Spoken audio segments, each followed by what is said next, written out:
मैं जिस कॉलोनी में रहता हूँ उसकी भी अलग ही कहानी है। हमारी इस कॉलोनी में सब कुछ मौजूद है जो भी एक कॉलोनी को मशहूर बना सकता है। हमारी कॉलोनी में एक बड़ी सी बिल्डिंग भी मौजूद है। यहाँ पर कई फ्लैट भी मौजूद हैं। यहाँ कई महंगे महंगे घर भी मौजूद हैं और पुराने सस्ते सस्ते घर भी मौजूद हैं। यहाँ पर एक पब्लिक पार्क भी है जहाँ आपको हमेशा बच्चे खेलते हुए ही मिलेंगे।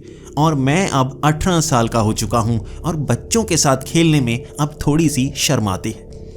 जितने भी मेरी उम्र के लड़के हैं वो सब कॉलेज में पढ़ते हैं और खेलना बिल्कुल पसंद नहीं करते। ज़्यादातर लड़कियों के चक्कर में फंसे रहते हैं और बाकी पढ़ाई में बिल्कुल गड़े रहते हैं, इसलिए बाहर निकलने का उनका समय ही नहीं लगता। लेकिन मेरे कुछ दोस्त हैं जो हमेशा से मेरे पक्के दोस्त बनकर ही रहे हैं। उनमें से एक है रोशन और दूसरा है विजय। हम तीनों की तिकड़ी हमेशा अपनी कॉलोनी में मस्ती करती हुई ही मिलती है। रात के 10 बजे तक हम इसी तरह मोड़ पर बैठे रहते हैं, बातें करते रहते हैं। कॉलेज में क्या क्या हुआ उसके बारे में बाकी बच्चों को भी बताते रहते हैं। छोटे बच्चे जानना चाहते हैं कि कॉलेज में क्या क्या होता है और उन्हें बताने में बहुत मज़ा भी आता है। छोटे बच्चे हमें बिल्कुल राजाओं की तरह आभास करवाते हैं और हम उन्हें ये भी बता नहीं पाते कि कॉलेज खत्म होगा तो मुश्किल कितनी ज़्यादा बढ़ जाएगी, काम ढूंढना पड़ेगा, और पिताजी यही बताते हैं। लेकिन हमारे इसी कॉलोनी में एक ऐसी जगह भी मौजूद है जहां जाने से सब डरते हैं। हमारी कॉलोनी के बिल्कुल एक तरफ एक पुराना आर्मी कैंप हुआ करता था। यहाँ एक बड़ी सी बिल्डिंग है जो 3 मंजिला है। उसके पीछे एक पार्क है जहां जाने की हिम्मत कोई नहीं करता। कहते हैं वहां पर भूत दिखते हैं। ये इलाका भूतिया है, इसलिए खेलने के लिए कभी कभी बच्चे वहां पर चले जाते हैं, लेकिन जैसे ही अंधेरा होना शुरू हो जाता है भागकर वापस आ जाते हैं। मैं कभी कभी घूमते घूमते उस जगह तक गया हूं और उस घर के अंदर से जैसे भूतिया आवाज़ें आती हैं। ये जानवरों की आवाज़ें नहीं होती, लोगों के चीखने की आवाज़ें होती हैं। और इसी आर्मी कैंप के साथ एक भूतिया घटना भी जुड़ी हुई है। जब मैं 10 साल का था, हमारे साथ एक लड़की पढ़ा करती थी। उसका नाम मीना था। उसका घर कॉलोनी की इसी तरफ था और उसके पिताजी कहा करते थे कि वो खेलती खेलती उसी कैंप में चली गई थी। वो वहाँ जाकर ट्रेनिंग करना चाहती थी क्योंकि वो लड़कों की तरह खेलना पसंद करती थी। लड़कियों के साथ वो छोटे मोटे खेल खेलना उसे पसंद नहीं था। वो रात के वक्त खेलते खेलते इसी घर की तरफ चली गई थी। कहा जाता है कि उसके बाद उसे बहुत ज़्यादा ढूंढा गया, लेकिन वो मिली ही नहीं। इसी जगह खोई थी और कहते हैं ये भूतिया जगह उसे निगल गई, उसकी लाश तक नहीं मिली। हमारी कॉलोनी में हर कोई डरने लगा था। अपने बच्चों को इस तरफ भेजने से भी हर कोई डरता, इसीलिए यहाँ खेलने वाले बच्चों की संख्या कम होती गई। पब्लिक पार्क में भी खेलने के लिए बच्चे कम आते। मुझे याद है वो हमारी ही क्लास में पढ़ा करती थी। वो बहुत अच्छी थी, बातें भी अच्छी किया करती थी। वो भविष्य में आर्मी में जाना चाहती थी, इसीलिए कसरत भी उसी उम्र में उसने शुरू कर दी थी। लेकिन भूतों से कौन निपट सकता है? वो उस घर में क्यों गई थी? वो क्या चाहती थी? हम उससे पूछ तक नहीं पाए और दोबारा वो कभी मिली ही नहीं। वो घर भूतिया है। हम बचपन से उस घर को देखते देखते डरते आए हैं, लेकिन भविष्य में कहते हैं जिस चीज़ से आप डरते हैं उसी से सामना भी हो जाता है। मैं अपने दोस्तों के साथ कॉलेज में बैठा हुआ था। हमारे कई बहुत अच्छे दोस्त थे, कई दुश्मन बने हुए थे। कॉलेज में ऐसा ही तो होता है। कई लड़के लड़कियों के पीछे भागते रहते हैं और दूसरों से दुश्मनी बना लेते हैं। कैंटीन में खास जगह पर बैठने के लिए भी बहुत ज़्यादा लड़ाई हुआ करती थी। वो जगह हमें बहुत ज़्यादा पसंद थी। हम वहाँ पर बैठ जाते और कई लड़के हमसे झगड़ते रहते। अंत में सहमति हो गई थी कि सब वहाँ पर बैठ जाएं। वहाँ कई कुर्सियाँ लगा दी जाती और आपस में एक दूसरे पर तंज कसे जाते। इसी तरह एक दूसरे की बेइज्जती की जाती और वहाँ पर बातें शुरू हो गई थी कि क्या तुम्हारी कॉलोनी में सच में वो भूतिया जगह है? वहाँ एक मीम था जो एक फेसबुक पेज पर आया था कि आप कौन कौन से दोस्तों को लेकर एक भूतिया जगह पर जा सकते हैं। मैंने अपने दोनों दोस्तों का नाम ले लिया, रोशन और विजय। ये तो भूतों से बिल्कुल नहीं डरते। मैं थोड़ा कूल बनना चाहता था और वहाँ पर शर्त लग गई, ठीक है तो उस भूतिया जगह पर तुम्हें जाकर आना होगा और वहाँ की फ़ोटोज़ खींच कर लानी होगी, वो भी अंदर से। ये बात सुनते ही विजय और रोशन मेरी तरफ देखने लगे थे। अब ज़बान फिसल ही गई थी तो हमें अपना वादा निभाना था। आज रात वहां पर जाना ही होगा। जैसे ही कॉलेज खत्म हुआ, विजय और रोशन मुझ पर टूट पड़े थे। बहुत सारी गालियों की बौछार मुझ पर हो रही थी क्योंकि वो फंस चुके थे। वहां कई लड़कियां थी, कई लड़के थे। वो हमारी तरफ देखकर ये सोच रहे थे कि कितने कूल हैं ये, इसलिए हमें तस्वीरों तो खींचनी ही होंगी। और आज रात की तैयारी शुरू हो गई थी। जैसे ही हम अपनी कॉलोनी की तरफ बढ़े, उसी घर के आगे से हमें निकलना था। उसे देखते देखते जैसे अंदर से झुरझुरी फैल रही थी। हम डर रहे थे क्योंकि आज रात इसके अंदर से तस्वीरें खींच कर लानी होगी। 8 बजे जैसे ही अंधेरा होगा, हम अंदर जाएंगे, तस्वीरें खींचेंगे और भागकर बाहर आ जाएंगे। दोनों दोस्त मेरे यही कह रहे थे और मैं भी यही सोच रहा था कि ये काम तो हम कर लेंगे, लेकिन तस्वीर खींचने का काम कैसे करेंगे। हम तीनों के पास कोई मोबाइल नहीं था और कभी कभी शौखी बघारने के लिए मैं पिताजी का फ़ोन लेकर कॉलेज में जाया करता था। सबको बताया करता था कि ये मेरा फ़ोन है, लेकिन पापा कभी कभी काम के लिए मेरा ये फ़ोन ले लेते हैं। मैं तो बस बहाना लगाया करता था और अब तस्वीर खींचकर मुझे कॉलेज ले जानी होगी, वो भी अपने पिता के फ़ोन से। कैसे करूँगा मैं? रोशन और विजय ये कह रहे थे, कॉलेज में मुंह भी तूने खोला है, अब ये काम भी तुझे ही करना होगा। इसके बाद 8 बजे मैं इंतज़ार कर रहा था कब पापा वहाँ पर फ़ोन रखेंगे, लेकिन पापा भी आज इंटरनेट पर कुछ ढूंढे जा रहे थे। वो फ़ोन मुझे दे ही नहीं रहे थे। मैं बहाने लगाए जा रहा था, मुझे असाइनमेंट करनी है पापा, बहुत ज़्यादा काम है, आज आपके मोबाइल की ज़रूरत होगी, मुझे असाइनमेंट बनाने में रात तक का वक्त लग जाएगा। लेकिन पिताजी बार बार कहते रहते, अच्छा रात को काम करना है तो पहले मुझे थोड़ा सा ऑफिस का काम करने दो, कुछ फाइल्स हैं मुझे अपलोड करनी है। लगभग 9 बजे तक पिताजी वो काम करते रहे और उसके बाद उन्होंने वो फ़ोन मुझे दे दिया। लेकिन अब डर इस बात का था कि 9 बजे के बाद पापा मुझे अपने घर से बाहर जाने नहीं देते। बाहर अंधेरा होता इसलिए मुझे घर के अंदर ही रखा जाता और मेरे दोस्त भी किसी बहाने से ही बाहर निकलने वाले थे, लेकिन पहले मैं तो निकल पाता। और 9 बजे जैसे ही मेरे हाथ फ़ोन लगा था, मेरे दोनों दोस्त घर के बाहर आ चुके थे। बेल बजाए जा रहे थे। माँ ने दरवाज़ा खोला और मेरे उन दोस्तों ने कहा, आज हम हेमंत के साथ ही असाइनमेंट बनाने वाले हैं, आज हम यहीं पर रुकने वाले हैं। माँ ने उनका स्वागत किया और वो दोनों भी मेरे ही कमरे में आ गए। उसके बाद हम तीनों का प्लान था कि यहाँ से बाहर कैसे निकलें, वहाँ जाकर तस्वीरें खींचकर कैसे लेकर आएं। और हमारी प्लानिंग थी कि खिड़की के रास्ते से उतरेंगे। मेरा ये कमरा हमारे इस घर में 2nd फ्लोर पर था। अगर नीचे उतरने में ज़रा भी गलती होती तो किसी न किसी की टांग टूट सकती थी और हम तीनों ये नहीं चाहते थे। अब किसी तरह हमने अपने कपड़े वहाँ ऊपर से नीचे की तरफ टांगे, उसी के सहारे नीचे उतरे। अब इसी के सहारे हमें ऊपर भी चढ़ना था और इसकी ज़्यादा टेंशन थी। लेकिन पहले उस भूतिया घर में जाकर तस्वीरें तो खींच कर लेकर आएँ। अंदर कितने कमरे हैं, क्या क्या हैं, सब कुछ जानकर आएंगे और शौक ही बघारेंगे। अब हम 18 साल के हो चुके हैं, हमें भूतों पर यकीन नहीं है, लेकिन फिर भी मीना की वो पुरानी कहानी दिमाग में बसे हुए थी। हमारे क्लास में ही तो पढ़ती थी। उसके पिताजी आज भी उसे ढूंढा करते हैं क्योंकि उसकी ना तो लाश मिली, ना ही वो कहीं भाग गई इसके सबूत मिले। कहाँ गई? क्या वो घर हर किसी को खा जाता है जो भी ऐसी गलती करता है? हम तीनों ये बातें कर रहे थे और रोशन बार बार भूतिया बातें करता हुआ हमें डराए जा रहा था। 20 मिनट का रास्ता था। हम चलकर उस तरफ गए। वहाँ जाने में हमें सबसे ज़्यादा डर इस बात का था कि कोई पड़ोसी रात के वक्त हमें देख ना ले, वो हमारे घर शिकायत कर सकते हैं। इसीलिए घरों के पीछे से छिपते छिपते अंधेरे रास्ते से हम वहाँ तक पहुँच गए थे। लगभग 9:30 से लेकर 10 बजे का समय था। अंधेरा बहुत ज़्यादा घिरा हुआ था। इस तरफ बहुत ज़्यादा कम घर थे, इसलिए स्ट्रीट लाइट भी नहीं थी। हम तीनों के हाथ में एक एक टॉर्च थी। वो दोनों ये 3 टॉर्च लेकर आए थे क्योंकि मेरे पास तो कोई टॉर्च थी ही नहीं। मैं मोबाइल की टॉर्च का ही इस्तेमाल करने के बारे में सोच रहा था। घर के बाहर पहुंचते ही पहली तस्वीर तो वहां पर हम तीनों ने खींची। हमने एक सेल्फी ली थी जिसमें हम तीनों के चेहरे भी आए हुए थे और उस घर की तस्वीर भी आई हुई थी। उसके बाद हमने खोला वो बड़ा सा गेट जिस पर जंग लगा हुआ था।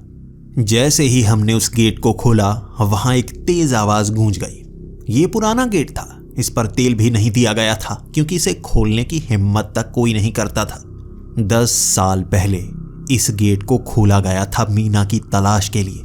पुलिस इस घर के अंदर गई थी, उसके बाद भी कोई मिला नहीं था और तब से ये गेट खोला ही नहीं गया। आज हमने खोला था और ये भारी आवाज़ थी।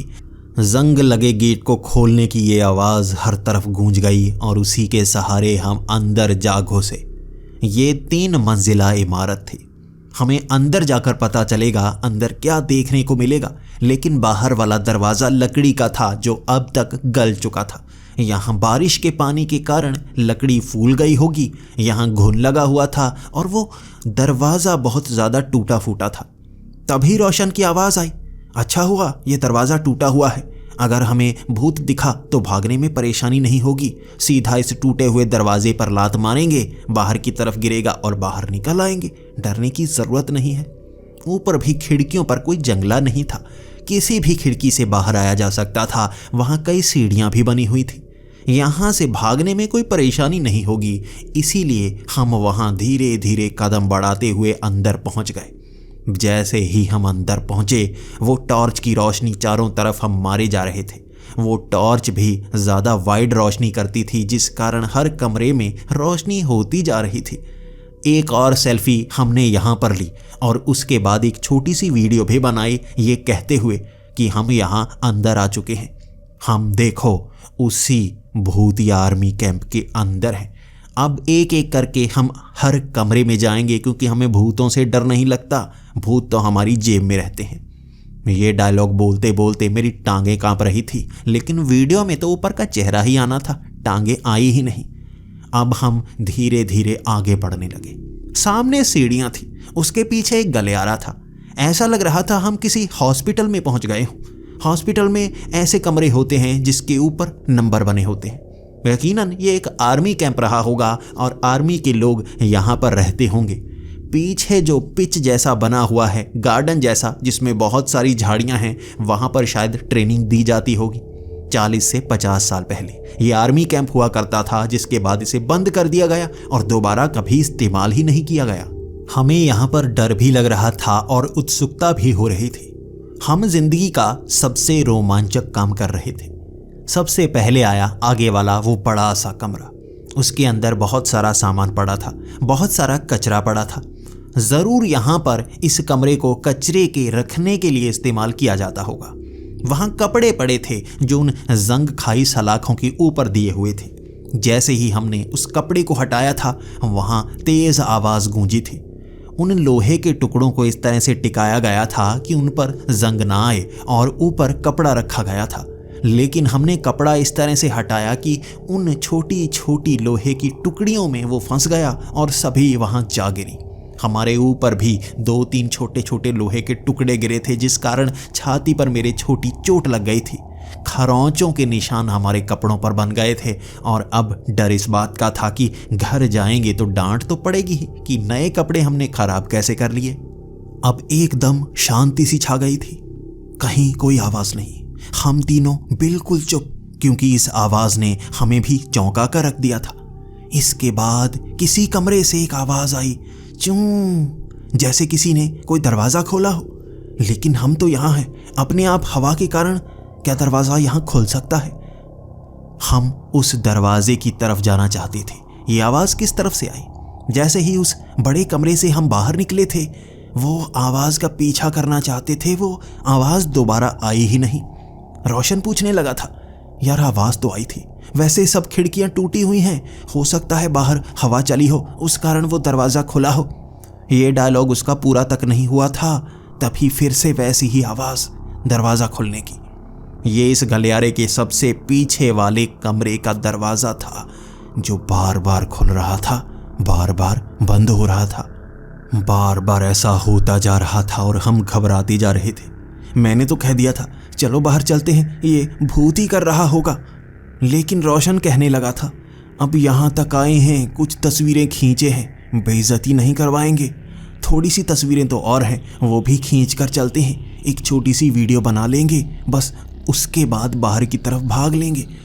उसने ये कहा था, मैं तो मना करता जा रहा था। सबसे पहले तो उस दरवाजे को देखने जाना था, कौन उसे खोल रहा है और कौन बार बार बंद कर रहा है। यह कोई जानवर भी हो सकता है, बिल्लियां इसी तरह घरों के अंदर घुस आती हैं और ये वीरान सा पुराने ज़माने का घर था, आर्मी कैंप। अरे हॉस्पिटल जैसा आर्मी कैंप। बार बार विजय ये शब्द कहे जा रहा था और मैं उसे चुप करा रहा था। चुप कर जा, बोल मत, चुप हो जा, यहाँ भूत होगा तो चिपक जाएगा। चुप करके आगे जाके आते हैं ना, देखते हैं। हम धीरे धीरे चलते हुए आगे बढ़ रहे थे। हम कदमों की आवाज़ तक यहाँ लाना नहीं चाहते थे, इसलिए अपने पैरों को भी धीमा धीमा फर्श पर रख रहे थे। धीरे धीरे चलते हुए बिल्कुल कोने तक पहुँच गए। वो दरवाज़ा हमारी आंखों के सामने था। खुल रहा था, बंद हो रहा था, खुल रहा था, बंद हो रहा था। हम घबराए हुए ये सोच रहे थे, कौन कर रहा है इसे। हम तीनों ने टॉर्च की रोशनी उस दरवाजे की तरफ मारी थी। वो अपने आप खुल रहा था, कोई उसे छू नहीं रहा था, अंदर कोई था ही नहीं। वो छोटा सा कमरा था जहाँ बहुत सारी खिड़कियाँ बनी हुई थी, छोटे छोटे पर्दे लगे हुए थे। वो पर्दे बड़ी तेज़ी से हिल रहे थे, यानी हवा बाहर से आ रही थी। बार बार वो पर्दे खींचकर बाहर की तरफ चले जाते, यानी कि हवा यहाँ से बाहर भी निकल रही थी। इसी कारण ये दरवाज़ा खुल रहा था, बंद हो रहा था। हम तो वैसे ही डर गए थे। तभी सांस में सांस आई थी। हम पीछे की तरफ मुड़ने लगे और कमरों को देखते हैं ना, इसकी तो वीडियो मैंने बना ली। इसके बाद दूसरे कमरे की तरफ जा रहे थे। पहले ये दरवाज़ा थोड़ा सा बंद होता, फिर खुल जाता, थोड़ा सा बंद होता, फिर खुल जाता, लेकिन इस बार धड़ाम से बंद हुआ और खड़ खड़ खड़ ऐसे करने लगा जैसे कोई हाथ से इसे बंद कर रहा हो, हाथ से खोलने की कोशिश कर रहा हो। इसका हैंडल हिलने लगा था, अंदर से कोई उसे खोलने की कोशिश कर रहा था। हवा के कारण ये नहीं हो सकता। हम भागते हुए कमरे के अंदर घुस गए और दरवाजे को बंद ही कर लिया। हमने देखा तक नहीं था ये कमरा किसका है, यहाँ क्या क्या रखा है। हम तो चुपचाप दरवाजे की आड़ में बाहर सुन रहे थे। वो हैंडल हिलने की आवाज़ आती रही, आती रही। एक भारी आवाज़ आई, उसके बाद ढम, जैसे कोई चीज़ गिरी हो। एक और आवाज़, ढम, ऐसा लग रहा था कोई सामान गिरा रहा है। ये आवाज़ 5-6 बार और आई, ढम ढम। धीरे धीरे वो आवाज़ नज़दीक आ रही थी। ये किसी चीज़ के गिरने की आवाज़ नहीं थी, ये किसी के चलने की आवाज़ थी। और वो चलता हुआ हमारे इस कमरे की तरफ आ रहा था। विजय कांप रहा था और बार बार उसकी टांगें हिल रही थी। वो बार बार दरवाजे पर हाथ रखता। उसके गले से चीखने की आवाज़ सी निकल रही थी, क्योंकि डर के कारण ये आवाज़ अपने आप हम दोनों के गले से भी निकल रही थी। मैंने दोनों को चुप करवाया। चुप कर जाओ, जो भी है बाहर है, उसे पता नहीं लगना चाहिए कि हम इस दरवाजे के पीछे हैं। वो आवाज़ धीरे धीरे दरवाजे के पास आ गई और हमने भी कदम पीछे हटाने शुरू कर दिए। पीछे कुछ लोहे का बना हुआ था, लेकिन नरम भी था। हम हाथ लगा कर देख रहे थे, लेकिन टॉर्च की रोशनी तो सामने दरवाजे की तरफ ही हमें मारनी थी। कौन है ये, कैसा भूत है? हम बिल्कुल दीवार के पास हट चुके थे, उन चीज़ों के पास। वो लोहे की कुछ चीज़ें थी जिस तरफ हम देख नहीं रहे थे, बस महसूस कर पा रहे थे। धड़ाम से वो दरवाज़ा खुला और सामने एक लंबा चौड़ा आदमी था। वो जिंदा नहीं था, चेहरा बस हड्डी की तरह था। उसमें आंखें लगी हुई थी जो तेज़ी से घूम रही थी। मुंह से खून टपक रहा था, नीचे की तरफ बूंदें गिरती जा रही थी और वो टप टप की आवाज़ इस शांति को भंग कर रही थी। उसकी भारी आवाज़ आई, जैसे कदम वैसी आवाज़। जल्दी तैयार हो जाओ, बाहर ट्रेनिंग का समय हो रहा है। ये कहते ही उसने दरवाज़ा धड़ाम से बंद कर दिया और वो धम धम की आवाज़ दूर चली गई। वो हमसे दूर चला गया था, लेकिन हम तीनों एक दूसरे की तरफ देख रहे थे। ये क्या था? तूने रिकॉर्ड किया? रोशन ने ये कहा था और मैंने भी कांपती हुई आवाज़ में कहा था, तू रिकॉर्ड की बात कर रहा है? हम जिंदा बच गए, ये बहुत है। भाग यहाँ से, भाग भाग। ये कहते हम दरवाज़ा खोलकर बाहर की तरफ भागने लगे थे। वो टूटा हुआ गला हुआ दरवाज़ा, उसी के रास्ते हमें बाहर निकलना होगा, वरना यहाँ हमें वो अगली बार छोड़ेगा नहीं। हम सीधे पहुँचे थे उस दरवाजे के पास। वो लकड़ी का गला हुआ दरवाज़ा खोल नहीं पा रहे थे। हम कंधे के ज़ोर से उसे तोड़ना चाहते थे। तीनों बार बार उससे टकराते, लेकिन वो अब फूली हुई लकड़ी का नहीं, जैसे लोहे का दरवाज़ा बन गया था जिस पर आवाज़ तक नहीं आ रही थी। हमारे पास जो भी चीज़ थी हम उस पर मारते गए। इसके बाद रोशन ने कह दिया था, ये नहीं खुलेगा, ये बंद हो गया है, जैसे बाहर से बहुत सारी चीज़ें इसमें फंसा दी गई हों। लकड़ी, ये गली हुई लकड़ी थी जिसे मैं एक मुक्के से तोड़ सकता था, लेकिन अब ये बहुत ज़्यादा सख्त हो चुकी है। वहाँ विजय ने भी कोशिश की और मैंने भी कोशिश की, तीनों ने इकट्ठे भी कोशिश की, खोल नहीं पाए। हमें किसी खिड़की का इस्तेमाल करना होगा, विजय ने ये कहा था। कोई ना कोई खिड़की, यहाँ सब खिड़कियाँ खुली है ना, कोई जंगला नहीं लगा, उसी के सहारे बाहर भाग सकते हैं। चलो किसी खिड़की के पास चलते हैं। तभी हम भागते भागते एक खिड़की के पास गए थे। एक कमरे में खिड़की बनी हुई थी, लेकिन वहाँ ज़मीन पर खून ही खून था। वहाँ पानी की तरह खून, लाल रंग का, जिसमें हम पैर रखते और पैर भी हमारे धंसते चले जाते। ये खून की दलदल सी बनी हुई थी जिसके पार वो खिड़की थी। उस खिड़की से बाहर हमें दिख रहा था, वो दूर वाला घर नजर आ रहा था और यहाँ से हम चीखना शुरू हो गए, बचाओ, हमें यहाँ से बाहर निकालो। हम बहुत तीखी आवाज में चीख रहे थे और तभी धड़ाम से वो खिड़की बंद। कांच की वो खिड़की बहुत ज्यादा गंदी थी, अब बाहर हम देख नहीं सकते थे और उसे खोलने के लिए हाथ लगाना पड़ता। खून की इस दलदल को पार करने में डर लगने लगा था। किसी और कमरे में चलते हैं, चलो जल्दी करो। वहां से भागते हुए हम दूसरे कमरे में चले गए। वहां भी सामने खिड़की तो थी, लेकिन जमीन पर कुछ और था। जमीन पर कंटीली तारें बिछाई गई थी, वो इतने तीखे थे कि चमक रही थी। अगर हम वहां पर पैर रखते तो जूतों के अंदर भी वो कीलें घुस जाती। हर तरफ कीलें ही कीलें बिछी हुई थी। पैरों से हम उसे हटा सकते हैं ना। तभी रोशन ने एक कदम आगे बढ़ाया, उन कीलों को पैर से एक तरफ कर दिया। वहां जमीन साफ हो गई थी। उसके बाद मैं भी सोचने लगा, हाँ ये सही है, कीलें हटाई जा सकती हैं ना, ये तारें भी पीछे की तरफ की जा सकती हैं। तभी रोशन ने कदम बढ़ाते हुए उन्हें हटाते हुए 2 कदम भरे थे। जमीन से कीलें निकली थी, उसके जूते को पार करते हुए उसके पैर में घुस गई थी और उसकी चीख पूरे घर में गूंज गई थी। ये 3 मंजिला इमारत उस चीख से जैसे हिलने लगी थी और हम घबरा गए थे। अरे इतनी जोर से नहीं, अबे मत चीख, इतनी जोर से मत चीख, वो आ जाएगा, वो भूत हमारे करीब आ जाएगा। उसके पैर के आर पार वो कीलें हो चुकी थी और उसके पैर को खींचना था ताकि वो बाहर निकाल पाते। हमने उसे खींचा और उसकी दोबारा चीख निकली।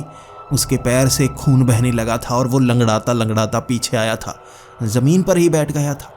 उसका हमने जब जूता खोला, उसके पैर में बहुत छेद हो चुके थे और खून बह रहा था। मैंने अपनी जेब में रखा वो मोटा रुमाल उसके पैर में बांध दिया। उसके बाद पास में एक पट्टी सी पड़ी थी जो बहुत गंदी और पुराने ज़माने की लग रही थी। उस पर थोड़ा सा खून भी लगा हुआ था, लेकिन उसका खून रोकने के लिए एक गंदी पट्टी का ही इस्तेमाल करना पड़ता। बाहर निकलकर कोई ना कोई इलाज तो कर ही लेंगे। मैंने उसके पैर पर वो गंदी पट्टी लपेट दी थी। हमें जो भी मिलता उसके पैर पर लपेट देते ताकि खून न बहे। शायद उसका खून अब थोड़ा बंद हो गया था, लेकिन उस पैर को वो ज़मीन पर रखना नहीं चाहता था। विजय भी, जो पहले सोच रहा था कीलों को हटाकर इस खिड़की के रास्ते से बाहर निकल जाएंगे, अब इस कमरे में पैर रखने से भी डर लगने लगा था। यहाँ जैसे जाल बिछाया हुआ है। मुझे लगता है यहाँ से बाहर निकलना बहुत मुश्किल होने वाला है, बहुत मुश्किल होने वाला है। हमने यहाँ पर आकर बहुत बड़ी गलती कर दी है। मैं उसे चुप कराने लगा। चुप चुप, तो और डराए जा रहा है, पहले से बहुत डर लग रहा है। हमें रोशन को बाहर लेकर जाना है, इसके पैर से खून बहता रहेगा और उसे नुकसान हो सकता है। हम उसे घसीटते हुए उस कमरे से बाहर ले आए। कोई और खिड़की, यहाँ कोई और खिड़की होगी जो आसानी से हमें बाहर ले जाए। उस गलियारे के बिल्कुल पार थोड़ी सी रोशनी बाहर से आ रही थी। ये शायद चांद की रोशनी थी। जहाँ से रोशनी आ रही है वहीं से बाहर निकलते हैं ना। छोटा सा रास्ता, कोई खिड़की होगी, वहां से बाहर निकलते हैं। किसी कमरे में नहीं जाएंगे, किसी कमरे में नहीं जाएंगे। हम भागते भागते उसे घसीटते घसीटते उस जगह पर ले आए। लगभग 12 फुट ऊंचा ये गलियारा था। हर कमरा 12 फुट ऊंचा था। 12 फुट की ऊंचाई पर छत बनी हुई थी और उसी के पास एक रोशनदान था। इस रोशनदान के सहारे निकला जा सकता था बाहर, लेकिन इतनी ऊपर चढ़ते कैसे? हमें कुछ लाना होगा, कोई सीढ़ी। हमने रोशन को वहीं पर रख दिया था। मैं और विजय कोई सीढ़ी लेकर आते हैं ना, ये कहा था मैंने, लेकिन नीचे बैठा रोशन, मुझे छोड़कर मत जाना, मुझे छोड़कर मत जाना, मैं यहाँ से बाहर नहीं निकल पाऊंगा। अगर तुम निकल गए मुझे छोड़ जाओगे। मैंने रोशन को गले से लगा लिया था। नहीं, तुझे छोड़कर थोड़े ना जाएंगे, जहां भी जाएंगे हम तीनों ही जाएंगे। मैं और विजय अब धीरे धीरे चलते हुए कमरों की अंदर देख रहे थे। कहीं कोई सीढ़ी मिल जाए, उस रोशनदान के सहारे बाहर निकल लेंगे। हमने रोशन के हाथ में एक छोटा सा पेचकस पकड़ा दिया था। उसे कहा था हर 10 से 20 सेकंड बाद एक बार उसे जमीन पर मार देना। उस टक की आवाज से हम समझ जाएंगे कि तू सही है। अगर कोई परेशानी हुई तो तू चीख देना। अगर कोई परेशानी ऐसी हुई कि तू चीख भी ना पाए तो ये टक की आवाज मत करना, हम भागते हुए तेरे पास आ जाएंगे। हर 20 से 30 सेकंड बाद वो टक की आवाज आ जाती और हमें खुशी होती। वहाँ सब सही है। मैं और विजय उस सीढ़ी को ढूंढने के लिए अलग अलग कमरों में जा रहे थे। यहाँ अलग अलग कमरों में रोशनी डालकर हमें पता चल रहा था ये जगह कैसी है। कई कमरों में बेड बने हुए थे, जैसे आर्मी कैंप में होते ही हैं ना। नीचे बेड, उसके ऊपर और उसके ऊपर, इस तरह से 3 बेड एक के ऊपर एक बने हुए थे। कई कमरे तो इन्हीं से भरे हुए थे। कई कमरों में बहुत सारे कपड़े टंगे हुए थे। कई कमरों में आर्मी वाले कपड़े टंगे थे, जबकि कई में साधारण नॉर्मल पहनने वाले कपड़े। कई जगह खाना रखा हुआ था और एक जगह लकड़ी के हथियार। ये नकली चीजें थी, बंदूकें लकड़ी की, वहाँ गोलियां छोटी छोटी बनाई हुई थी, वो भी लकड़ी की। शायद यहाँ ट्रेनिंग के लिए इन चीजों का इस्तेमाल किया जाता होगा। काफी कमरे देखने के बाद विजय कहने लगा था, सीढ़ी नहीं मिलने वाली, हमें कुछ दिमाग लगाना होगा, कोई और चीज। इस बेड को लेकर चलते हैं ना, ये 3 मंजिला बेड, ये ऊपर तक पहुंचा देगा हमें। मैंने कहा हाँ, उठाकर देखते हैं, ज्यादा भारी हुआ फिर लेकर नहीं जा सकते। हमने उठाने की कोशिश की, वो भारी तो था, फिर भी घसीट कर हम ले जा सकते थे। थोड़ा सा घसीटा था और वो आवाज ची की। हम घबरा गए, ये आवाज बहुत ज्यादा गूंजेगी, इसका क्या करेंगे? वो भूत हमें यहां से बाहर निकलने नहीं देगा। वो कीलें भी उसने जमीन से इसलिए निकाली थी ताकि हम यहीं पर फंस जाएं। गलती नहीं करनी है, गलती नहीं करनी है, ध्यान देना है। हम अब उसे धीरे धीरे घसीट रहे थे और ची ची की आवाज आती, हम वहीं पर खड़े हो जाते, इधर उधर देखने लगते, कोई आ तो नहीं रहा। इतने समय से कोई दिखा तक नहीं था। धीरे धीरे खींचते खींचते हम अब रोशन के करीब जाने लगे थे। कुछ समय हम घसीटते रहे, उसके बाद विजय ने कहा, 1 मिनट रुक, कोई आवाज नहीं आई। वो टक की आवाज रोशन ने इतने समय से की ही नहीं। वहां हम 20 से 30 सेकंड खड़े रहे, कोई टक की आवाज नहीं आई थी। और समय तक इंतजार किया हमने, फिर से टक की कोई आवाज नहीं आई। हमने उस बेड को छोड़ दिया, सीधा भाग निकले थे उस रोशनदान की तरफ। वो आवाज आ नहीं रही थी। हम तेजी से भाग तो रहे थे, लेकिन पैरों की आवाज कम करना चाहते थे। हम कदमों को नीचे से घसीटते हुए आगे बढ़ रहे थे, फिर भी बहुत तेज। जैसे ही उस रोशनदान के पास पहुंचे, रोशन वहां नहीं था। कहाँ गया, कहाँ गया वो? हम दोनों एक दूसरे से सवाल कर रहे थे और हमें आसपास वो दिखा तक नहीं। जमीन पर एक निशान बना हुआ था, ये खून का निशान था। उसने अपना पैर घसीटते हुए आगे बढ़ने की कोशिश की है। वो खून के निशान का पीछा करने लगे हम। वो आगे की तरफ जा रहा था, उसका पीछा करते गए। उन कमरों के आगे से निकलता हुआ वो निशान एक छोटे से कमरे के अंदर की तरफ गया था। बाहर दरवाजा लगा हुआ था। हमने धीरे से वो दरवाजा खोला और उस दरवाजे के पार रोशन हाथ में हथियार लिए डरा हुआ इशारा कर रहा था हमारी तरफ। हमने भी कह दिया, हम आ गए, डरो मत, कोई नहीं है। उसकी उंगली हमारी तरफ थी। हम डर रहे थे, क्या हुआ, उंगली हमारी तरफ क्यों की है और तेरे होश क्यों उड़े हुए हैं? उसकी उंगली हमारी तरफ। हमने 2 कदम और आगे बढ़ाए, ध्यान दिया उसकी उंगली की तरफ पूरी तरह से हमारी तरफ नहीं थी। हमने जो दरवाजा खोला था उसकी थोड़ी सी दाईं तरफ उंगली की हुई थी उसने, यानी हमारे पीछे। हम दोनों की गले से चीख नहीं निकल रही थी, टांगें कांपने लगी थी। कौन है? धीरे धीरे आंखें घुमाकर पीछे देखा, तभी आवाज आई, धम। ये वही भूत था। उसने 2 कदम आगे बढ़ाए और हम दोनों को गले से पकड़ लिया। उसकी पकड़ कितनी मजबूत थी, वो लाश का ढेर जैसा था। कद काठ बड़ा और अंदर से हड्डियां नजर आ रही थी, लेकिन पकड़ फिर भी मजबूत। उसके शरीर से बदबू गंदी सी जो सूंघी नहीं जा रही थी, लेकिन गलों को इतने जोर से पकड़ा हुआ था कि हमारा दम 1 ही मिनट में घुट जाता, सांस ली नहीं जा रही थी। गला घोंटे हुए उसने भारी आवाज में कहा था, अब तक कपड़े नहीं बदले, जल्दी से तैयार हो जाओ, ट्रेनिंग में 5 मिनट बाकी है। मैं दोबारा आऊँगा तो लाशें लेकर जाऊँगा। जिंदा आना चाहते हो तो सामने टंगे कपड़े पहनो और तैयार हो जाओ। उसने पकड़ ढीली की और हम नीचे गिर पड़े थे। उसने वो कदम बढ़ाने शुरू किए बाहर की तरफ। धम धम 4-5 ही कदम बढ़ाए थे, दरवाज़ा लगा दिया और बाहर खड़ा हो गया। बाहर से गुर्राने की आवाज़ें आ रही थी। हमने टॉर्च मारी इधर उधर। उस कमरे में बहुत सारे कपड़े टंगे हुए थे, ये आर्मी वालों के कपड़े थे। रोशन की तरफ ध्यान पड़ा, उसने पहले ही वो वर्दी पहन रखी थी और हमसे कहा, जल्दी पहन लो, ये छोड़ने वाला नहीं। रोते रोते हमने अपने कपड़े उतारे, जल्दी से वो वर्दी पहन ली। हम दोनों ने वो वर्दी पहन ली थी और 5 मिनट में ही जल्दी जल्दी कपड़े बदलने के बाद हम तीनों सामने खड़े हो गए थे। रोशन की एक टांग ऊपर की तरफ टंगी हुई थी क्योंकि उस पर बहुत ज़्यादा दर्द हो रहा था, वो चल नहीं सकता था। जैसे ही हम तीनों एक लाइन में खड़े हो गए, दरवाज़ा खुला, वो लाश सामने आकर खड़ी हो गई और कहने लगी, बहुत अच्छे, अब चलो मेरे पीछे, ट्रेनिंग का समय है। वो धम धम की आवाज़ आगे से आ रही थी और हमारे धीरे धीरे कदम आगे बढ़ रहे थे। रोशन सबसे पीछे लंगड़ाता हुआ आगे बढ़ रहा था। वो कर क्या सकता था? अब हमें इस भूत की बात तो माननी ही होगी। ये जो कहेगा हम वैसा करेंगे और जहां पर मौका मिलेगा यहां से भाग निकलेंगे। तीनों ने ये सोचा हुआ था। उसके पीछे जाते रहे। वो कमरों के आगे से निकल रहा था और बार बार कमरों के अंदर हाथ मारे जा रहा था।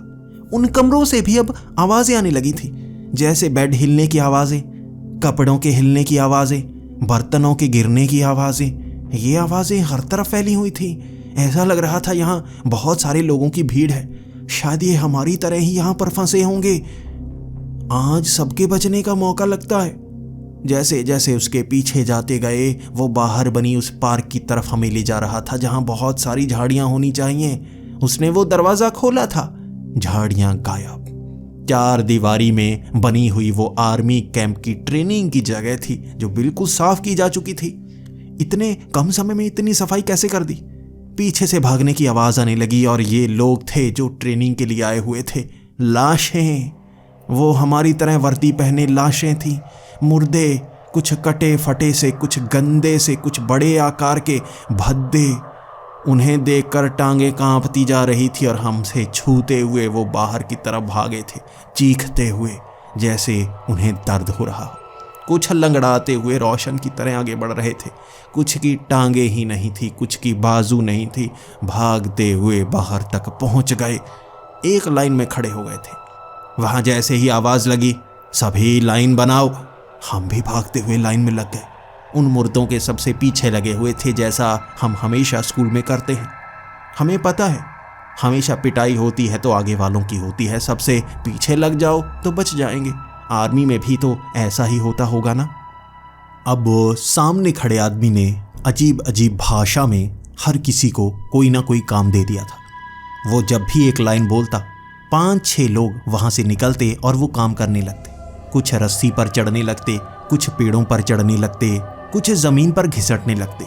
ये आर्मी की ट्रेनिंग लग रही थी और जैसे ही बारी हम तीनों की आई, सब वहाँ से जा चुके थे। हम तीनों ही बचे थे और हमें हिंदी में कहा गया था, यहाँ तुम्हें ज़मीन पर घिसटते हुए आगे तक पहुँचना होगा, वहाँ पेड़ पर चढ़ना होगा, पेड़ से उतरकर आगे वाली रस्सी से ऊपर हाथ लगाकर इसे 5 मिनट में पूरा करना होगा और यहीं पर वापस आना होगा।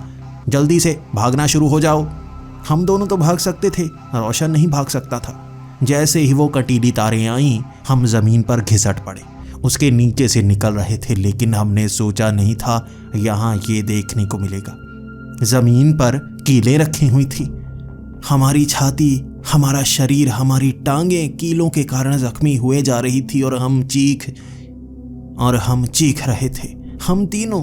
रोशन भी अब घिसट तो पा रहा था, लेकिन उसे भी बहुत ज़्यादा दर्द हो रहा था। हमारा शरीर खून से तरबतर हुए जा रहा था और ऊपर से जैसे ही हम आवाज़ करते वो कंटीली तारें कुछ ना कुछ फेंक कर हमारी पीठ पर मारी जाती। वो भी चुभ रही थी। जैसे ही हम रुकते ऊपर से कंटीली तारें शरीर पर चुभो दी जाती, जिसके कारण दर्द बढ़ जाता। वो कंटीली तारें ज़्यादा खतरनाक थी, नीचे तो छोटी छोटी कीलें थी। हम क्या करते, घिसटते हुए आगे बढ़ने लगे। दर्द के मारे करा रहे थे लेकिन कर कुछ नहीं सकते थे। उन कीलों से घिसट कर बहुत सारा खून बहाकर तब जाकर उन कंटीली तारों के बीच से निकल पाए थे। अब चढ़ना था उस पेड़ पर। रोशन ने कह दिया, मेरी टांग पर चोट लगी है, मैं नहीं चढ़ सकता। ये उसकी जिंदगी की बहुत बड़ी गलती थी। उसकी टांग पर लोहे की रॉड मारनी शुरू कर दी थी उस आदमी ने।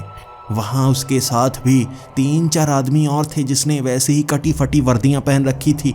उन्होंने रोशन को पकड़ा, उस टांग पर लोहे की रॉड मारनी शुरू कर दी। बार बार मारे जा रहे थे और रोशन चीखें मार रहा था, हाय मर गया, बहुत दर्द हो रहा है। उसे काफ़ी दर्द हो रहा था। उसकी टांग तोड़ दी गई थी। अब टूटी हुई टांग लेकर उसे कहा गया, अब पेड़ पर चढ़ने की कोई ज़रूरत नहीं है, उस रस्सी पर चढ़ो और काम खत्म करो। वो अब घिसटता हुआ आगे बढ़ने लगा बाजुओं के जोर से। उसे अब उस रस्सी के ऊपर तक पहुंचना था। हम तो जल्दी से उस पेड़ पर चढ़ने लगे और उस पेड़ पर क्या था हमें अब पता चला। कीलें उस पेड़ पर टांगी गई थी। कुछ और रसायन सा लगाया गया था जो उस पेड़ को छूते ही हाथ को जलाने लगता। हम बार बार पेड़ से नीचे गिर जाते। पीछे से आवाज़ आती, समय हो रहा है, अगर जल्दी नहीं किया तो तुम्हें पनिशमेंट दी जाएगी। वो पनिशमेंट कैसी होगी अगर ट्रेनिंग ही ऐसी है, ये सोचकर हम डर गए और हिम्मत मारकर हम उस पेड़ पर ऊपर की तरफ चढ़ने लगे। हाथ जलते, हाथ कटते, लेकिन फिर भी पेड़ के ऊपर चढ़कर दूसरी तरफ से उतर आए थे।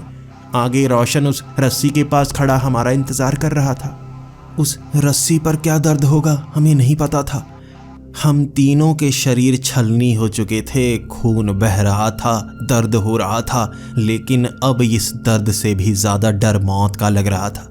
उस रस्सी पर भी चढ़ना शुरू कर दिया। उस रस्सी पर कुछ नहीं लगा था, कोई दर्दनाक चीज़ नहीं, कोई चुभने वाली चीज़ नहीं, लेकिन शरीर पर इतनी चोट के निशान बन चुके थे कि रस्सी चढ़ी नहीं जा रही थी। कोशिश तो कर रहे थे हम। उस 12 फुट ऊंची रस्सी पर चढ़ना नामुमकिन था।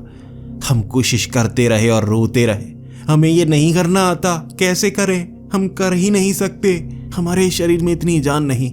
और वो बार बार घड़ी की तरफ देखकर कहता, 1 मिनट, जल्दी करो, सज़ा इंतज़ार कर रही है, अगर नहीं किया तो सज़ा देने में बहुत मज़ा आएगा। हम रोते रहे थे, क्या करते। धीरे धीरे समय बीता, 30 सेकंड निकल गए थे। उसके बाद उसने कहा, एक के ऊपर एक चढ़ सकते हो, बस हाथ लगाना है, करो, जल्दी करो। ये उसने आइडिया अच्छा दे दिया था। हम तीनों के कद 6-6 फुट थे। अगर एक दूसरे के ऊपर कोई भी चढ़ता तो ऊपर हाथ लगा सकता था, रस्सी पर चढ़ने की ज़रूरत नहीं थी। हम तीनों ने ऐसा किया। उस 30 सेकंड में हम तीनों ने ऊपर तक हाथ लगा दिया था। रोशन को मुश्किल हुई थी, लेकिन किसी तरह वो भी हाथ लगा पाया और हम तीनों वहीं पर ज़मीन पर लेट गए थे। पीछे से सीटी की आवाज़ आई थी। ये ट्रेनिंग खत्म हुई, आधे घंटे का आराम का समय है, उसके बाद तैयार हो जाना, अगले राउंड की तैयारी करनी है। ये आवाज़ गूंज गई थी और हर लाश वहाँ नीचे गिर गई, ज़मीन में समा गई। वहाँ कोई मौजूद नहीं था, खाली जगह थी। झाड़ियाँ जैसे थोड़ी थोड़ी नजर आनी शुरू हो गई थी। आधा घंटा है हमारे पास, हमें यहाँ से बाहर निकलना होगा। यहाँ 4 दीवारी के ऊपर कंटीली तारें लगी हुई थी।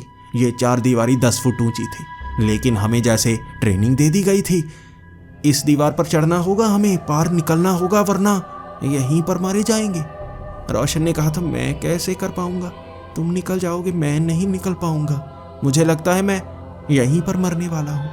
हमने उसे गले से लगा लिया था और कह रहे थे, यहाँ से निकलेंगे तो तीनों ही निकलेंगे, वरना यहीं पर एक साथ मरेंगे।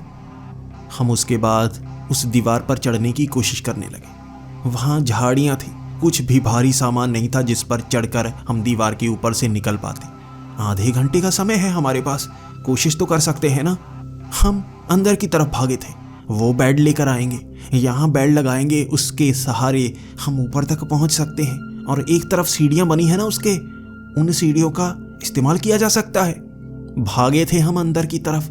जैसे ही उस कमरे के अंदर पहुंचे, उस बेड को घसीटने लगे थे। वो भारी था, आवाज आ रही थी, लेकिन समय छुट्टी का था, कोशिश कर सकते थे। वहां फर्श से घसीटते हुए हम बाहर तक पहुंच आए, लेकिन बाहर पहुंचते ही झाड़ियां और मिट्टी, वहां बहुत सारा ऐसा सामान था जो हमें रोक रहा था। जमीन में बहुत सारी कीलें थी, कटीली तारें हर जगह लगी हुई थी। दीवार की तरफ उस बेड को ले जाया ही नहीं जा सकता था। कैसे पार करते उन कटीली तारों को? हमने ध्यान दिया, हर तरफ कटीली तारें थी, निकलने का रास्ता ही नहीं था। उन्हें हटाना होगा, लेकिन कहीं से तो जुड़ी होंगी ना, उन्हें खींचना होगा। बेड को बाहर तक लाते लाते बहुत समय बीत चुका था और उसी बेड को दीवार तक लाने में बहुत ज़्यादा समय लगा। आधा घंटा कब निकल गया हमें पता ही नहीं चला, और वो बेड दीवार से 10 फुट की दूरी पर हम घसीट कर पास लाने की कोशिश कर रहे थे। हमारी आंखों के सामने वो मुर्दे ज़मीन से उठ खड़े हुए थे। वहाँ झाड़ियाँ जैसे ज़मीन में समा गई और पूरी जगह साफ। फिर से वो मुर्दा, इनका लीडर, सीटी मार रहा था, तैयार हो जाओ दूसरे राउंड की तैयारी के लिए। हम घबरा रहे थे, लेकिन हमें खींचते हुए कई मुर्दे अपने साथ ले आए। एक लाइन में लगा दिया गया था। फिर से वो अजीब अजीब भाषा में बोलने लगा और वो सब वहाँ आगे की तरफ निकलना शुरू हो गए। हर किसी ने बंदूक उठा ली थी। वहाँ टेबल पर बंदूकें रखी थी जो कहाँ से आ गई थी पता नहीं चला।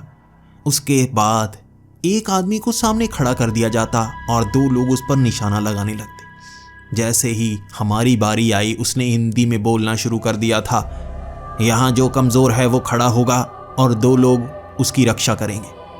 मैंने कहा, रक्षा करेंगे? कैसे करेंगे? उन्होंने कहा, तुम्हें गोलियां चलानी होंगी, आसपास हर किसी को गोली लगेगी, लेकिन उसे नहीं लगनी चाहिए। उसे लगी तो तुम्हें पता है क्या होगा। हम रोने लगे थे। नहीं नहीं, हम रोशन को गोली नहीं मार सकते। सबसे कमज़ोर इस समय रोशन ही है और उसे हम खड़ा नहीं कर सकते। लेकिन उसकी भारी आवाज़ हमें ये करने पर मजबूर कर रही थी। हमने मना कर दिया, नहीं, ऐसा नहीं कर सकते, हम रोशन को नहीं मार सकते, हमारा निशाना सही नहीं है, हम तो गोली उसके ऊपर ही चला देंगे ना।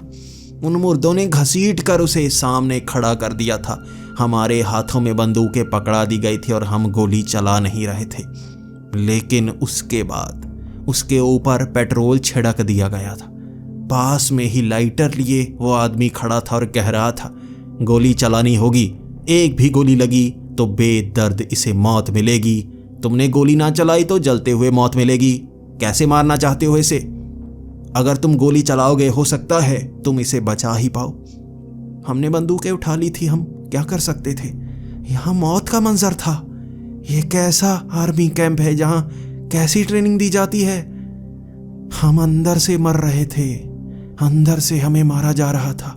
हमारा ज़मीर, हमारी हिम्मत, हर चीज़ को मारा जा रहा था। हमें कैसी ट्रेनिंग दी जा रही है? हमने वो बंदूकें उठाई थी, गोलियां उसमें भरी थी, हमें बताया जा रहा था क्या क्या करना है। हमें ट्रिगर दबाना था और हाथ कांप रहे थे। वो गोली ज़रा सी इधर उधर होती और हमारा दोस्त मारा जाता। पहली गोली हमने उससे काफ़ी दूर चलाई थी। उसके बाद हमें वार्निंग दे दी गई थी कि बोर्ड पर ही वो निशाना लगाना है। वो बोर्ड बहुत ज़्यादा छोटा था, पूरे बोर्ड को तो ढक रखा था हमारे दोस्त ने। गोली उसे लगे बिना पीछे पहुंच ही नहीं पाती। हमने फिर से गोली चलाई थी, फिर से उस बोर्ड से काफ़ी दूरी पर, और हमें लास्ट वार्निंग दी गई थी और उसने लाइटर बहुत करीब किया हुआ था। उसने कहा था, ये गोली अगर बोर्ड से बाहर लगी तो तुम्हारा दोस्त यहीं जलकर भस्म हो जाएगा और सज़ा तुम्हें भी बाद में मिलेगी। हम क्या करते, हम गोलियां चलाने लगे। पहली गोली उसकी छाती के पास वाले मांस के पास लगी होगी। मेरा निशाना इतना अच्छा कभी हो ही नहीं सकता था जब अपने दोस्त की मौत का डर हो। मैं पूरी तरह कंसंट्रेट करके बिना हाथों को हिले हुए निशाना लगा रहा था और विजय भी ऐसा ही कर रहा था। वो भी गोली चला रहा था, लेकिन बार बार मांस पर, हाथ के करीब, बाजू पर गोली लगती। हम शरीर पर या सर पर गोली नहीं चलाना चाहते थे। वो आदमी लाइटर लिए मुस्कुरा रहा था और कह रहा था, बहुत अच्छे, ये हुआ ना निशाना, ये बिल्कुल सही लगा। हम उसे दर्द दे रहे थे। क्या करते? मेरा हाथ कांपने लगा और एक गोली मेरे दोस्त के सर पर। वो गोली उसके सर पर लगी थी और मेरे हाथ से वो बंदूक जैसे नीचे गिर गई और मैं नीचे गिरकर रोने लगा। विजय भी मुझे पकड़कर रोने लगा था और कहने लगा था, हमें छोड़ दो, हम यहाँ से जाना चाहते हैं, हमें मत मारो। वो आदमी के पैरों की आवाज़, धम धम। वो हमारे करीब आया और कहने लगा, बहुत अच्छे, क्या निशाना था? बिल्कुल उस गोले के बीच में, उसके पीछे था गोला और तुमने सही गोली चलाई, वो आज़ाद हो गया।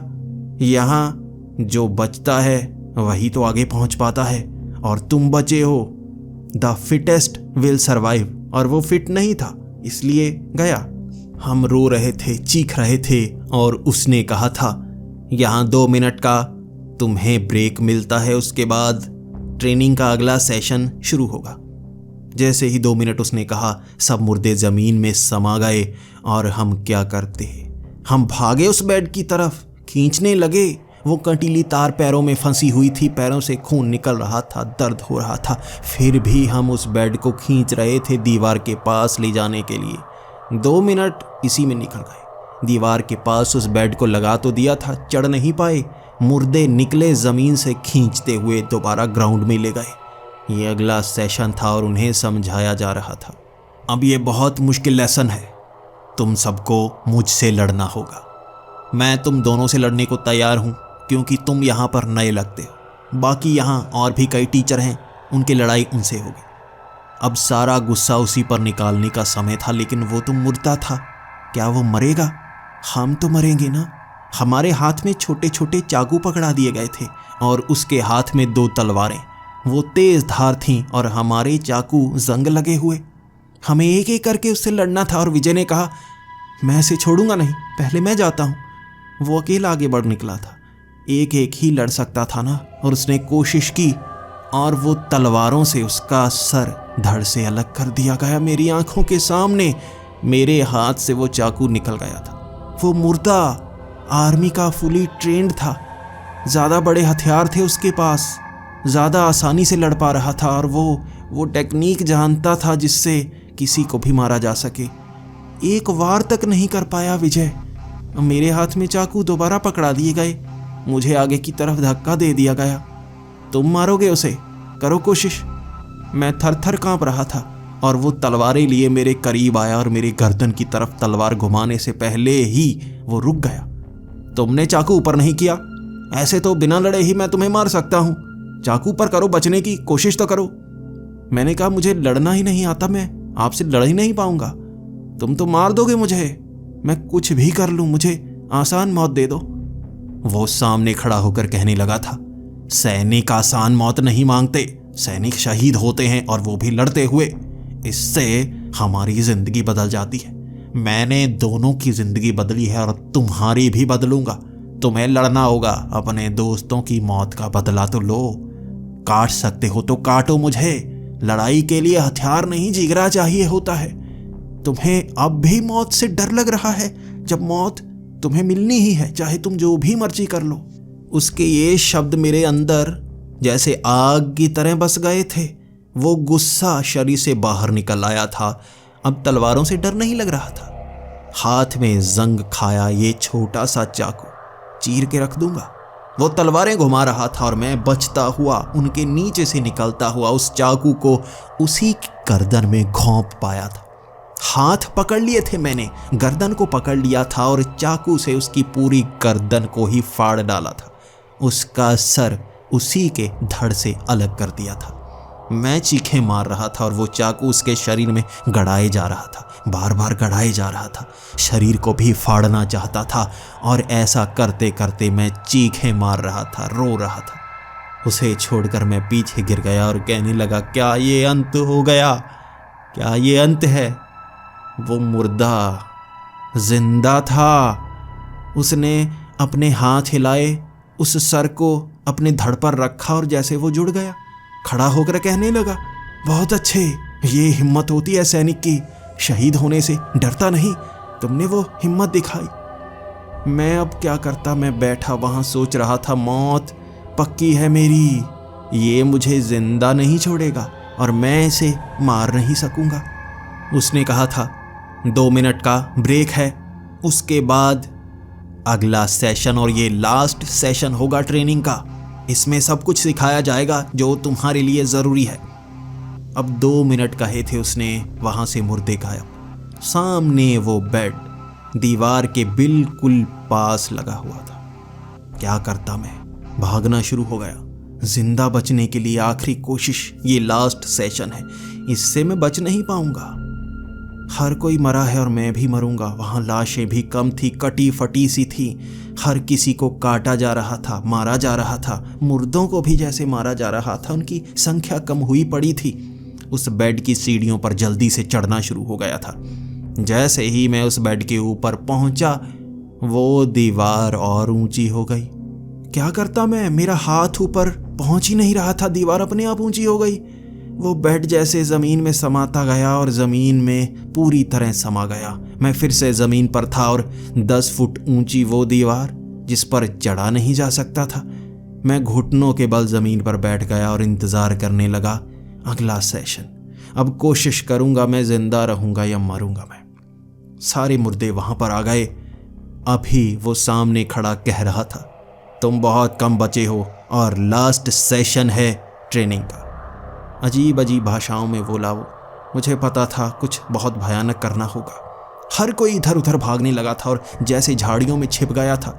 कोई उस बिल्डिंग के अंदर चला गया, जैसे हर कोई डर कर भाग गया था उसने जो कहा होगा।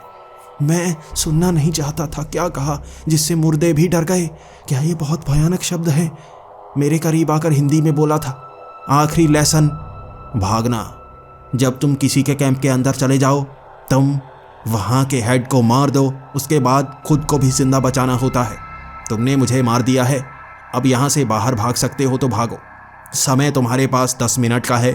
भाग पाए तो बच पाओगे, नहीं भाग पाए तो यहीं शहीद। यही तो होता है सैनिक का, बच पाए तो बच पाए, वरना शहीद की मौत। समय शुरू। उसने ये कहा था और मैं भागना शुरू हो गया दीवारों के पास। कहाँ से निकलूं बाहर, कहाँ से भागूं? 10 मिनट है मेरे पास। दीवारों पर हाथ मारता गया। वो मुर्दे भी ऐसा ही कर रहे थे। बार बार वो रस्सी पकड़ते, ऊपर फेंकते, कुछ पेड़ पर चढ़कर बाहर देखने की कोशिश करते, कुछ उस बिल्डिंग के अंदर चले गए, खिड़कियां ढूंढने की कोशिश करते, कुछ उस कमरों के अंदर उस खून के सागर में समा गए, कुछ कीलों के कारण कटफट गए और खिड़की तक पहुंच ही नहीं पाए। मैं भी हर जगह जाता, मुझे लगता इस खिड़की से निकल सकता हूँ, लेकिन और मुर्दा आता मेरे आगे से निकलकर और वहाँ वो समा जाता। कभी ऊपर से नीचे गिर जाता, कभी खिड़की के पास पहुँचते ही कट जाता। हथियार ही हथियार थे हर कमरे में। मैं भागकर ट्रेनिंग कैंप में आ गया। यहीं से निकल सकता हूँ, 5 मिनट है मेरे पास। क्या करूँ? मेरी आंखों के सामने एक लड़की एक दीवार के पास खड़ी मुझे बुला रही थी। मैं? क्या तुम मेरी तरफ इशारा कर रही हो? ये कोई मुर्दा होगी क्या? लड़की भी यहाँ पर ट्रेनिंग के लिए आई हुई है। मेरी तरफ इशारा किया था उसने। मैं क्या करता, मैं उसकी तरफ भागा। पहली बार किसी ने बुलाया था, शायद उसे कुछ पता हो। उसके करीब गया मैं। ये कोई मुर्दा नहीं थी। इस लड़की की चमड़ी जिंदा इंसान की तरह थी। ये चेहरा भी पहचाना पहचाना सा था। कौन हो तुम? उसने कहा। मीना। पहचान नहीं पाए? हम साथ में ही तो पढ़ते थे, हम इकट्ठे बैठा करते थे ना। मेरी आंखें खुली की खुली रह गई। मीना, तुम तो 10 साल पहले यहां गायब हो गई थी ना? तो वो मुस्कुराकर कहने लगी, गायब नहीं हो गई थी, मैं यही तो चाहती थी और मेरे पिता ये चाहते नहीं थे। मैं यहाँ ट्रेनिंग के लिए आई थी और बस यही मुझे पसंद आया और मैं यहीं की बनकर रह गई हमेशा। अब यही मेरा घर है। मैं उसे कह रहा था, नहीं, ये मुर्दों का घर किसी का घर नहीं हो सकता। मेरे 2 दोस्त वो मर चुके हैं और मुझे भागने के लिए समय दिया गया है। बातों बातों में 1 मिनट निकल गया, 4 मिनट है मेरे पास। कैसे भागूं मैं यहाँ से बाहर जाना चाहता हूँ, मैं यहाँ नहीं रहना चाहता। उसने मेरा हाथ पकड़ा था और मुझे खींचती हुई वो दीवार के पास ले गई। उन झाड़ियों को हटाया उसने और उसमें एक गुफा सी बनी हुई थी। ये सुरंग जैसा कुछ था। उसने कहा, यहाँ से तुम बाहर निकल सकते हो। मैंने कहा, तुम भी मेरे साथ नहीं आओगी? उसने कहा, नहीं, मैं नहीं आ सकती। मैं उसे साथ नहीं लाना चाहता था, मैं बस जिंदा बचना चाहता था। समय कम है। उस गुफा में घुस गया था मैं। पहले तो काफ़ी चौड़ी थी, आगे से संकरी होती गई। मैं फंसता सा जा रहा था, लेकिन घुमाव उस दीवार के नीचे से बाहर की तरफ निकलता था। बाहर चांद की रोशनी मुझे दिखने लगी थी, लेकिन वो जगह बहुत छोटी सी थी। घिसते घिसते आधा बाहर निकल पाया था मैं। जैसे ही मैं आधा बाहर निकला था, मेरी टांगे किसी ने पकड़ ली थी। आधा उसमें फंसा हुआ था। मैं सांस तो ले पा रहा था, लेकिन मेरा आधा धड़ ही बाहर था। कोशिश करता रहा था, मैं निकल नहीं पा रहा था। वहाँ जैसे मिट्टी पानी बनने लगी थी। मैं डूबने लगा था। धीरे धीरे धड़ भी पानी में, नाक भी पानी में, और धीरे धीरे सांस रुकने लगी थी। ये मौत का समय था। ये मेरी मौत ही होगी ना। मैं पानी में गिरा और आंखें बंद। अचानक से झटका सा लगा। ये बिजली का झटका था, उसमें एक दर्द सा था। अचानक आंखें खुली। भीड़ थी आसपास, लोगों की भीड़। हमारी कॉलोनी वाले। दिन का वक्त हो चुका था। मैं कहने लगा था, बचाओ बचाओ, वो भूत मुझे मार देंगे। वो मुझे पकड़कर खड़ा कर चुके थे। मेरी आंखों के सामने जो था, मैं यकीन नहीं कर सकता था। रोशन और विजय। शरीर पर एक चोट का निशान तक नहीं, कपड़ों पर एक दाग तक नहीं। ना मेरे शरीर पर कोई चोट ना दाग। हमें जैसे कुछ हुआ ही नहीं था। वो जिंदा थे मेरे सामने और मुझे गले से लगा लिया और कहने लगे, क्या ये सच है? मुझे अभी तो गोली लगी थी। क्या हुआ? मेरे सर पर तुमने गोली मारी, मैं अभी उठा हूं। यहां यही सब कहा जा रहा था। जो अंदर हुआ हमें यकीन नहीं हुआ, लेकिन मेरे पिताजी वहां पहुंचे थे। वहां भीड़ से हमें घर में लाया गया और हमसे सवाल किए गए। वहां पुलिस को भी बुलाया गया था। उन्हें शक था कोई चोर हमें घर से भगा कर ले गया, लेकिन हम भी क्या बताते। हम बाहर निकले थे यहाँ गोस्ट हंटिंग करने के लिए, इस घर में भूतों को ढूंढने के लिए। लेकिन जो हमारे साथ हुआ कोई यकीन ही नहीं कर रहा था। पिताजी के फ़ोन में वो तस्वीरें, वो बहुत डरावनी थी। घर के साथ खींची हुई उस तस्वीर में उन खिड़कियों पर बहुत सारे चेहरे दिख रहे थे। वहाँ कमरे के अंदर खींची वो तस्वीर, जब कोई नहीं था, हम तीनों थे, पीछे लाशें थी। पिताजी ने भी वो देखा था और हर कोई डर गया था। सबने यकीन किया था हमारे साथ जो हुआ वो किसी के साथ भी हो सकता है। मीना को उस घर में दोबारा ढूंढने की कोशिश हुई थी, कोई ढूंढ ही नहीं पाया। मेरी बात पर कोई यकीन नहीं कर रहा था कि वो अब भी जिंदा है, वहीं रहना चाहती है। ना ही उसके पिता ये मान रहे थे। इसके बाद हमारी कभी हिम्मत नहीं हुई उस जगह पर जाने की, ना दिन के वक्त ना रात के वक्त। ये हमारी जिंदगी की सबसे डरावनी घटना थी और हम तीनों आज भी इसे याद करते हैं तो पैरों तले जमीन खिसक जाती है। सपने आते हैं डरावने डरावने हर रात। ऐसा लगता है वहीं पहुंच गए हैं। धीरे धीरे हमने खुद को बदलना शुरू कर दिया है। लेकिन एक बात है, ट्रेनिंग कैंप में गए थे तो ट्रेनिंग मिली। मौत से डर नहीं लगता, किसी से डर नहीं लगता। हम झगड़ा नहीं करना चाहते, लेकिन पता है कोई झगड़ा करेगा तो अंजाम क्या होगा। हम उस घटना से उबर नहीं पाए हैं। शायद उसने हमें बदल दिया है। अगर आपके साथ ऐसा होता तो क्या आप भी वैसे ही बनकर रह पाते जैसे पहले थे?